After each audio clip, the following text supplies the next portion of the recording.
Madame, monsieur, vous faites bien de conserver votre confiance au poste national de la CRTV. C'est l'heure du journal. Le 13h, une présentation de Marie-Chantal Noah.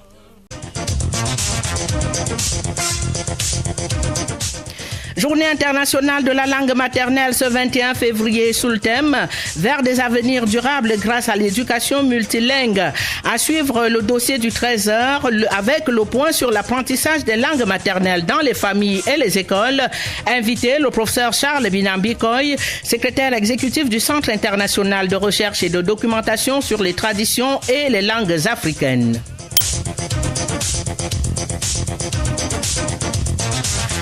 Mbambamos mina volende lo minkob ya ongole wondo nde lo minkob nen ya ongole wondo kalar mo foya na sonde mulumtan ngwan be ngike mulum wombe ayeda ambuba kurbeba ayem yakura awom aye zangba. Je parle ma langue et vous, ce mardi est journée internationale de la langue maternelle. La réflexion porte vers des avenirs durables grâce à l'éducation multilingue. Quel rapport les Camerounais ont-ils avec leur langue? La plupart estiment s'exprimer couramment en bassin, en Ewondo, en Fefe, en Homala, en Tupuri, en Massa, en Mundang, en Lamso, Liboum, des langues maternelles apprises, disent-ils, en bas âge. Christine Tchena.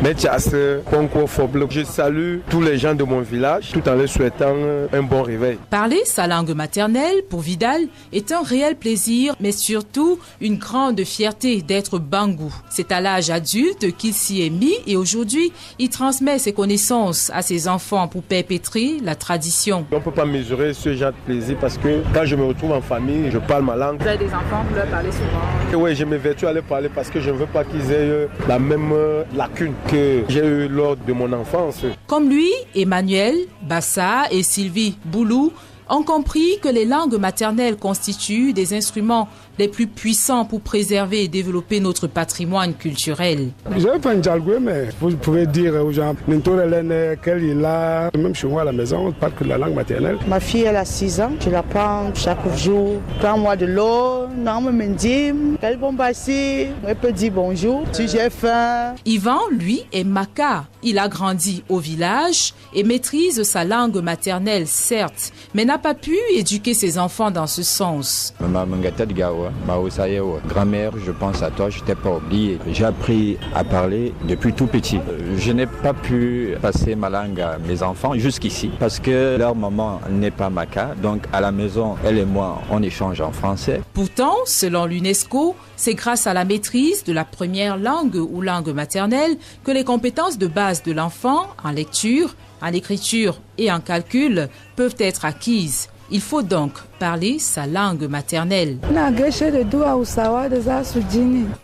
Les langues maternelles ont fait leur entrée dans l'enseignement. À l'école normale supérieure de Yaoundé, le département de langues et civilisations camerounaises forme des enseignants dont la mission est de rattraper dans le système éducatif le retard de ces enfants qui n'ont pas eu le bonheur d'apprendre en famille la langue maternelle. Cyril Kingembepe a recueilli les avis de quelques enseignants de langue maternelle.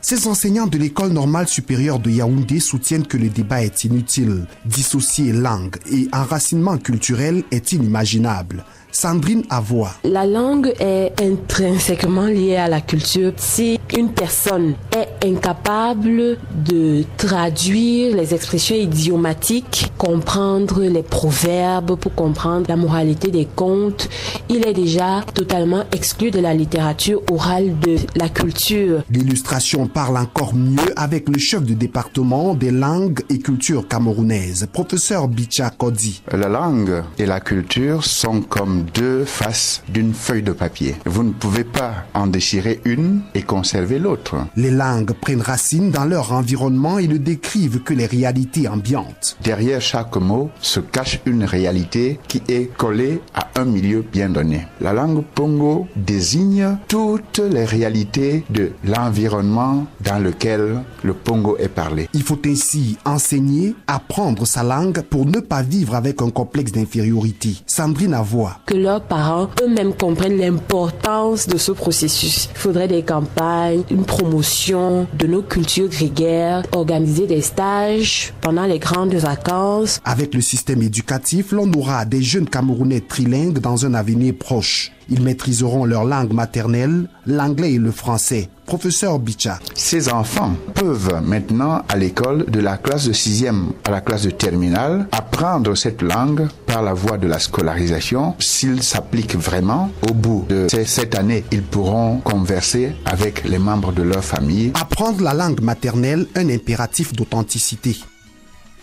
Il faut dire que la langue maternelle est un instrument de réconciliation d'un peuple avec sa culture. Le Cameroun, terre de diversité avec près de 236 langues nationales, se présente dès lors comme une citadelle du multiculturalisme, facteur de paix et de développement. Michel Abanda.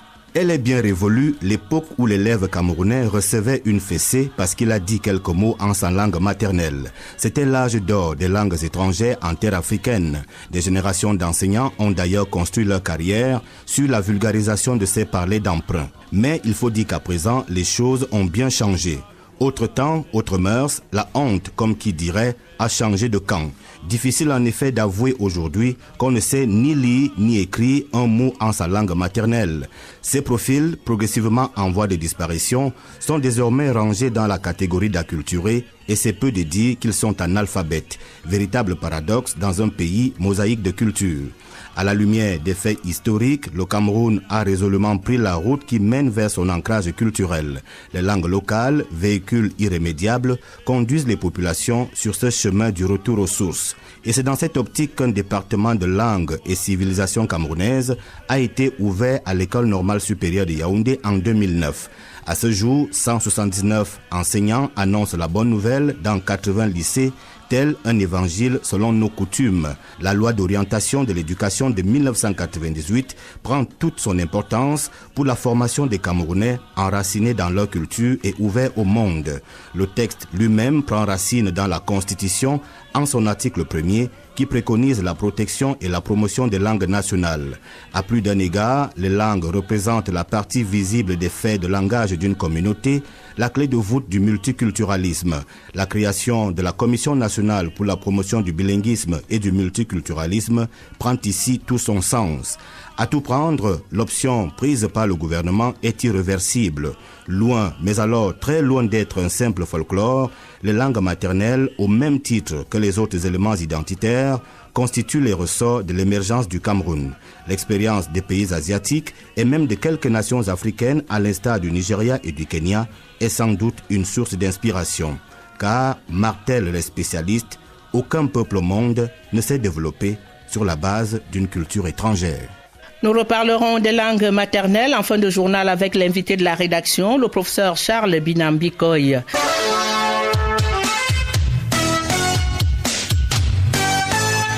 Les moyens de production ne manquent pas, encore moins la volonté managériale pour proposer aux Camerounais des émissions attrayantes.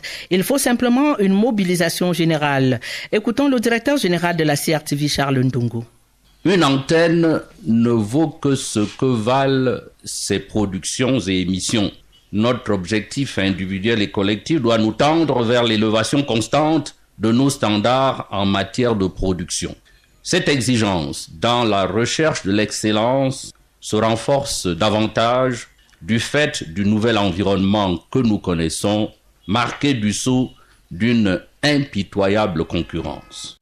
Or, il faut bien reconnaître que de ce point de vue, nous sommes encore loin du compte. Alors, les yeux dans les yeux, posons-nous la bonne question. Que nous manque-t-il si ce n'est une mobilisation individuelle et générale qui réveille nos talents et nos aptitudes en faveur des émissions de qualité?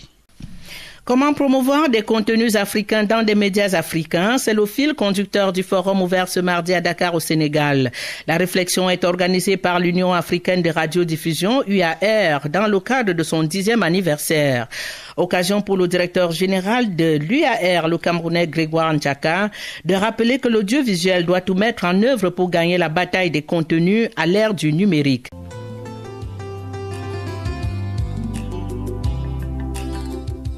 Le secrétaire exécutif du Centre international de recherche et de documentation sur les traditions et les langues africaines est l'invité de la rédaction. Le professeur Charles Binambikoy souligne l'importance de la langue maternelle dans le processus de développement des nations africaines. Il invite par ailleurs à l'inventaire et à la sauvegarde de ce patrimoine culturel face à l'influence des civilisations étrangères. Entretien avec Michel Abanda. Professeur Charles Binambikoy, bonjour. Bonjour. Alors, une journée internationale de la langue maternelle, quelle importance lorsque l'impérialisme des langues d'emprunt dicte encore sa loi? Le monde est aujourd'hui une planète de réseaux. Et dans la planète des réseaux, bien souvent, les identités se fondent, se confondent. Et dans le meilleur des cas, celle qui s'impose par la violence des médias, par la violence des moyens de communication, notamment des communications par réseau, donne l'impression que les autres devraient disparaître. Et c'est ici que le génie de l'homme ressurgit chaque fois. Et l'homme s'aperçoit qu'il n'est pas une indistinction, il est d'abord une identité. Et quand on parle d'identité, évidemment, on revient vers soi, on demande qui sommes-nous. C'est une question vieille comme le monde. Donc quand on revient à cette questionnement, on s'aperçoit qu'on est d'abord sa culture. On n'est pas un terroir puisqu'on est mobile et qu'on peut changer de territoire. Mais on n'est jamais soi-même que par référence à son terroir d'origine. Je suis ma langue, je suis ma culture, parce que la langue est le vecteur principal de la culture qui différencie l'homme de l'animal. Même si je subis l'influence des langues étrangères. Alors on doit pouvoir se mettre en position chaque fois d'autoprotection, c'est ce que nous appelons la sauvegarde, de sorte qu'on puisse être ouvert à toute la porosité des possibles qui viennent d'ailleurs, tout en restant chaque fois ce que l'on est soi-même. De ce point de vue-là, vous semblez ne pas être dérangé par l'inscription de plus en plus fréquente des langues étrangères, européennes, pour ne pas les qualifier, dans les programmes scolaires africains. Nous n'avons pas choisi la rencontre des langues européennes. Je devrais même dire, par provocation, elles nous ont choisis. Et puisqu'elles nous ont choisis, en tant qu'hommes, dans notre réaction humaine de dignité, nous nous les sommes appropriés. Aujourd'hui, le français n'appartient pas aux Français. L'anglais appartient moins encore aux Anglais. Alors, le CERDOTOLA travaille à la préservation et à la valorisation des traditions et surtout du patrimoine linguistique. N'est-ce pas là une manière de reconnaître que nos langues sont menacées? Il n'y a aucune honte à reconnaître la menace qui pèse et qui sévit, parce que les langues sont menacées pour une raison très simple. Les langues sont des êtres vivants. Les langues naissent, vivent et meurent. Mais les langues qui naissent, elles naissent du fait des hommes, en situation de culture, en situation de partage, en situation de commerce avec d'autres hommes qui se reconnaissent dans un outil qu'ils mettent en place pour communiquer. Mais elles vivent de cette convivialité. Mais cette convivialité culturelle, linguistique, fait en sorte que les langues vivent, s'enrichissent, se mûrissent et quelquefois font des emprunts à d'autres langues pour continuer de vivre, parce qu'il y a des réalités nouvelles sous les cieux au fil des rencontres sur le long parcours du destin des hommes. Justement, le taux de mortalité de nos langues maternelles est-il préoccupant pour vous ou normal? Vous posez une question extrêmement complexe à laquelle personnellement je n'ai pas de réponse. Vous avez certainement lu l'Atlas linguistique du Cameroun pour prendre cet exemple-là, qui est une des productions du CERDOTOLA, ou la cartographie administrative des langues du Cameroun. Il apparaît clairement dans la dernière édition de cet important ouvrage de référence qu'une bonne vingtaine de langues du Cameroun ont disparu au cours des dernières décennies. C'est beaucoup, mais en même temps c'est peu. C'est beaucoup dans la mesure où l'humanité est privée d'éléments de culture et de référence à l'humain éternel, à la construction de la diversité humaine. Mais c'est peu par rapport au fait que si vous regardez la texture, l'organisation et la culture que véhiculaient ces langues, et les partages que cela a produit dans la mutualisation que j'évoquais tantôt, vous pourriez vous apercevoir que oui, c'est peut-être vrai qu'elles ont disparu, mais elles sont peut-être converties. Elles n'ont pas disparu complètement, elles ont muté. Le souci du CERDOTOLA, c'est de placer toutes les langues au même niveau à l'instant de leur existence, de leur épanouissement, de leur reddition de la culture dont elles sont les véhicules. Pour que la culture, à un moment donné, qui a fait le bonheur d'un peuple, d'une communauté, de gens qui l'ont partagé, puisse rester disponible. C'est pour cela que nous parlons de centre de documentation. Il ne s'agit pas pour nous de ramasser tout ce qu'il y a comme document à tous les coins de rue, mais il s'agit de nous intéresser aux éléments culturels que recèle l'oralité assumée de nos peuples, de notre culture, de notre histoire. Juste une précision, monsieur le secrétaire exécutif, langue maternelle, c'est de l'ordre des dialectes ou des patois? Non, la langue maternelle, c'est ma langue de tous les jours, de tous les instants. C'est la langue par laquelle j'ai accédé à l'existence à travers le sein maternel. Donc la langue maternelle, c'est la langue qui assoit l'homme. C'est pour cela qu'elle est fondatrice de culture et fondatrice de la relation humaine pour la vie, pour la paix. Elle est donc, par-dessus tout, la langue de la fierté. Alors, nous sommes au Cameroun. Que dit du camfranglais en milieu jeune? Ça vous Wanda? Je Wanda, oui, comme vous dites. Mais voyez, on le dit en rigolant. Et c'est vous dire que la création des langues est encore un phénomène humain. Il n'y a pas de fixisme en la matière. Au Cameroun, la journée internationale de la langue maternelle intervient dans un contexte, vous le savez, marqué par la création de la Commission nationale pour la promotion du bilinguisme et du multiculturalisme. Heureux concours de circonstances que celui-là. Je dirais, comme une boutade, il était temps. Cette commission vient comme un souffle nouveau, une bouffée d'air frais pour réajuster les inconséquences et rattraper le temps perdu. Donc la commission, c'est une bonne démarche pour vous dans le sens de la valorisation du patrimoine. Exactement, puisqu'elle va au-delà du bilinguisme, nous parle de multiculturalisme. Il n'y a pas de multiculturalisme sans multilinguisme. Donc je pense qu'il y a là comme un ressaisissement. Il faut saluer ici le courage du chef de l'État camerounais qui a pris cette initiative de donner à réfléchir, de donner du grain à moudre sur ce terrain-là, qui est un terrain délicat. Et donc, il faut sortir du carcan du colonialisme linguistique. Pourquoi ne pas le dire? Et cette commission, me semble-t-il, si elle travaille dans une vision de construction de l'homme intégral, elle sera une commission de multilinguisme, en définitive. Pour terminer, au regard de ce contexte que vous avez si bien décrit, sur le plan national et même international, quel est le message du secrétaire exécutif du CERDOTOLA que vous êtes en cette journée de célébration des langues maternelles? Je reprendrai ce qui nous est cher. Les langues africaines sont des langues humaines. Les langues africaines sont des langues de culture. Les langues africaines sont des langues de développement. Et nous croyons au CERDOTOLA que l'Afrique a raté toutes les échéances, tous les rendez-vous qui lui ont été fixés dans la langue des autres. Les rendez-vous du développement, les rendez-vous des ajustements. Parce que nous avons besoin de coudre sur la mesure de nos propres forces, ce qu'est notre développement. Et cette force-là sera plus grande si elle s'enracine dans notre terroir. Le CERDOTOLA célébrera cette année les 40 ans de son existence, sous le signe précisément de l'enracinement des émergences ou de l'émergence africaine. Enraciner l'émergence africaine, c'est revenir se retourner sérieusement, sincèrement et dire le chemin parcouru a été certes bon, mais peut-être qu'on s'est trompé de chemin. On a beaucoup couru, on a trop vite couru, mais on a couru à côté du chemin à prendre.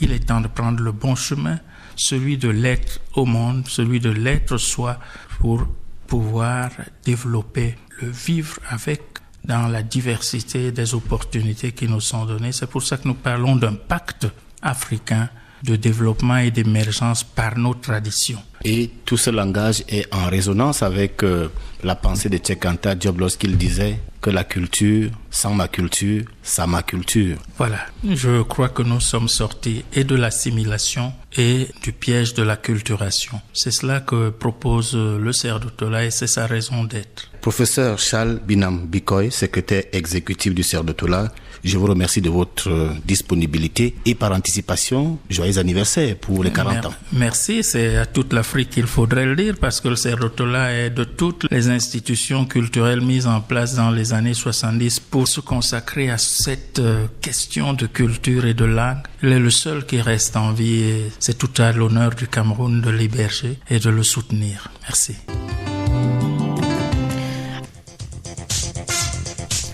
Technique Mathieu Guiélé, réalisation Samuel Désiré Ayan avec Mireille Sylvie Chouambou, relecture Yaya Mohamedou et Mathieu Kemgo.